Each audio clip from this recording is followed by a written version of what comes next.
What's up, y'all? Welcome back to the ZayMoolaSportsPodcast. I'm your host, Isaiah. We had a massive trade happen in the NBA as the Charlotte Hornets have traded all-star point guard Lamelo Ball to the Minnesota Timberwolves in exchange for Naz Reid, a 2033 unprotected first-round pick, 3 first-round pick swaps, and 3 second-round picks. And y'all, I'm absolutely shocked by this trade because I had no idea that the Hornets could potentially even trade Lamelo Ball, right? I thought he was going to be a part of their franchise for the foreseeable future. They were coming off the best year they've had in 10 years, winning 44 games. He had an amazing season, so I just really thought that he was going to be the face of their franchise for the foreseeable future. And that's why I was absolutely stunned last night when Sean Sharani reported that the Hornets could potentially trade him, because it just came out of left field. Everyone knew that Giannis Antetokounmpo was going to get traded, right? That was the worst kept secret in the NBA, but I don't think anyone had any idea, y'all, that the Hornets could potentially trade Lamelo Ball. But they have done it, as again they traded him to the Minnesota Timberwolves. And I absolutely love this for the Timberwolves because this is exactly what they need. The Timberwolves have been one of the best teams in the NBA the last 3 years, going to the Western Conference Finals in 2024 and 2025. But this season they regressed as they were eliminated in the second round of the playoffs by the San Antonio Spurs. And it became abundantly clear that the Timberwolves are going to have to make massive upgrades to their roster if they want to keep up with the elite teams in the Western Conference, because although they went to the Western Conference Finals in 2024 and 2025, they still had a pretty flawed roster, y'all, because outside of Anthony Edwards, this was a team that really lacked shot creators and playmakers.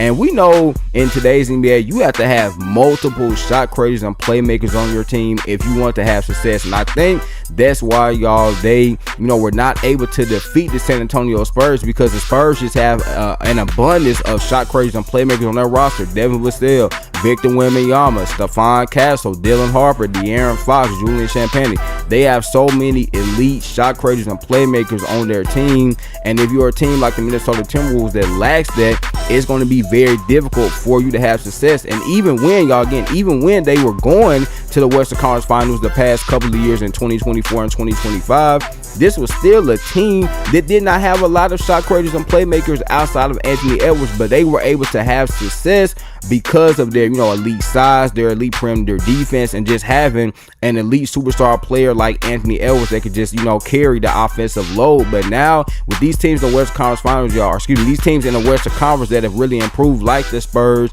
and the Thunder and the Nuggets and the Rockets, you have to have a lot of playmakers and shot creators on your rosters if you want to beat those teams. And the Minnesota Timberwolves have been in desperate need of this. That's why a couple of years ago they traded up in the draft to acquire Rob Dillingham, because they thought he would provide a lot of shot creating and playmaking to their roster. Obviously that never came to fruition. They had to trade him away this season. This is why they traded Karl Towns for Julius Randle, because they thought his ball handling ability, his playmaking ability would be an added bonus next to Anthony Edwards. But unfortunately, he wasn't the best fit next to Anthony Edwards, because he's a ball dominant player who's not a good shooter. And we know Anthony Edwards needs guys that, yes, can make plays for themselves, that can create shots, but also guys that are good three-point shooters around him. Julius Randle did not fit that description. So again, y'all, this has been an issue for the Minnesota Timberwolves the past 3 years. This is why they've made the moves they did to try to improve their shot creating, to try to improve their playmaking on their roster, but they were unsuccessful in doing so. But now, y'all, they just added one of the most dynamic guards in the NBA.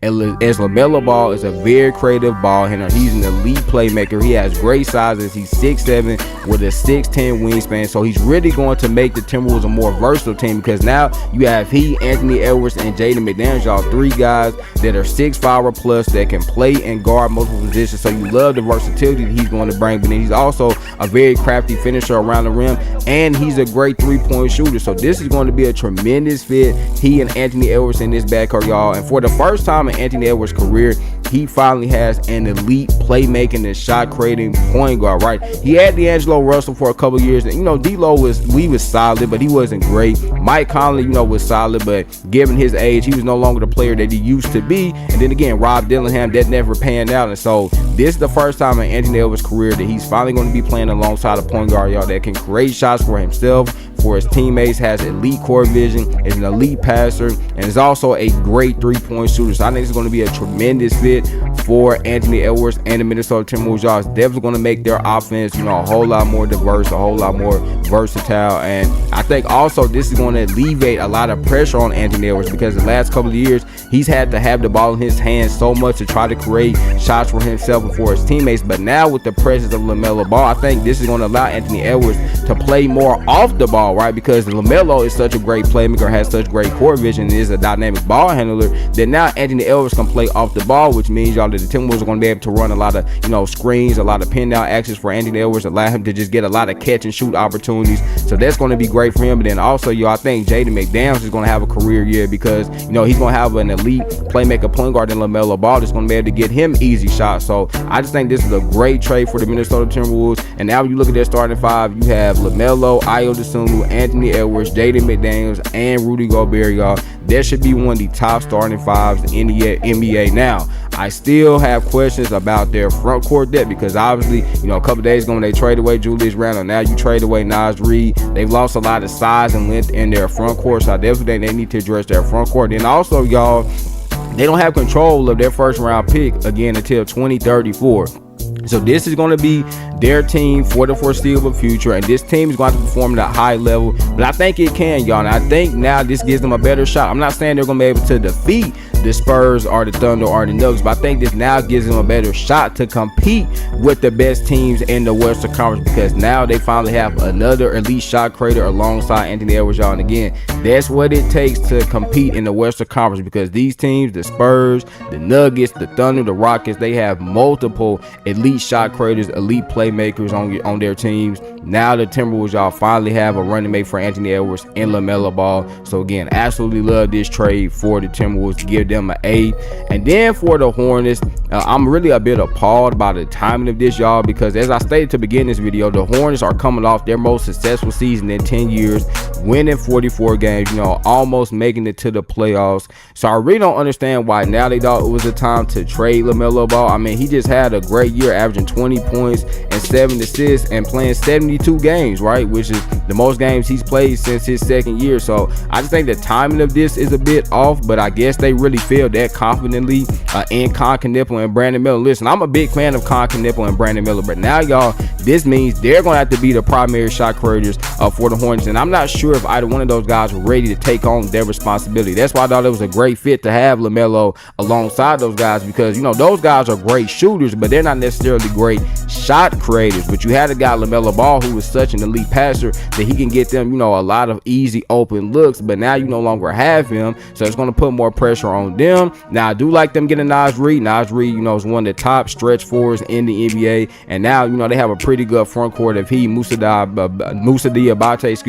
Ryan Cockbringer, and Haas Steinbach. So I love that aspect of it. And then, they did get a 2023 first round pick of that, first round pick, 2033, first round pick out of this, and 3 first round pick swaps. So we'll see, what those picks end up turning out to be. And then I also think, y'all, this absolutely means that they're going to be bringing back Kobe White, because I don't think you would trade Lamelo Ball if you didn't have any intention of bringing back Kobe White. So we'll see. I give the Hornets a C for this trade. I think it's okay. Again, you get Naz Reid, who's a really good player. You get, some draft capital, which is, also a good as well. But I just don't think this is the right time to trade away your franchise player when you're coming off your most successful season in 10 years. I would just wait y'all to see how things played out, because I really thought that this could be the year that the Hornets could be a 50-plus win team, right? Because on paper, you would have had Lamelo, Brandon Miller, Con Knippel, Miles Bridges, Sion James, Ryan Cockbringer, Moussa Diabate, Hans Steinbach, Christian Anderson, Kobe White. So on paper, this is like a very competitive team. But now that you remove Lamelo Ball, I don't feel as highly as as I previously thought about the Hornets. But we'll see how this plays out, y'all. But again,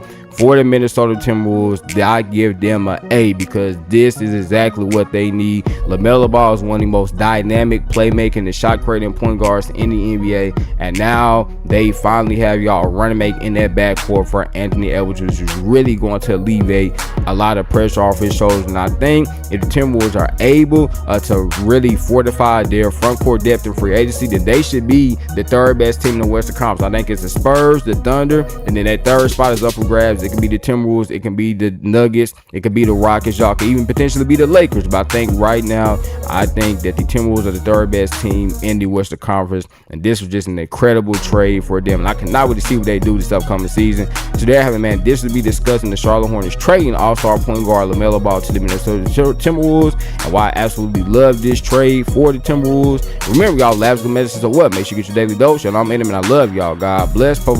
Peace.